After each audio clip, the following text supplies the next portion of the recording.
രാജകുമാരിയെ ലളിതദേവന് നൽകാമെന്ന് ഞാൻ വാക്കുകൊടുത്തതാണ്.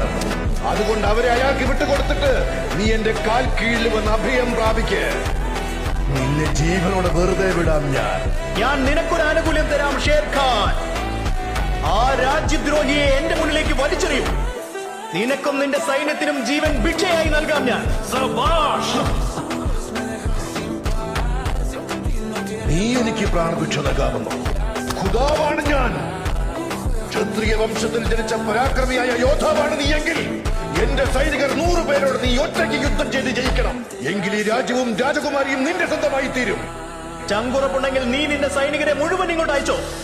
അവരൊന്ന് സൂക്ഷിച്ചു നോക്കിയാൽ തന്നെ നീ ചത്തുപോകുമടാ. സംഖ്യ കൂടിയാലും പ്രശ്നമില്ല, എന്നാൽ ഒരാൾ പോലും കുറയാതെ നോക്കിക്കോ. അവരിൽ ഒരാൾ ബാക്കിയായാൽ പോലും നിനക്ക് തോൽവിയാണ്. ഓരോരുത്തരെയായി അയക്കാൻ നിൽക്കട്ടെ ഷേർഖാൻ.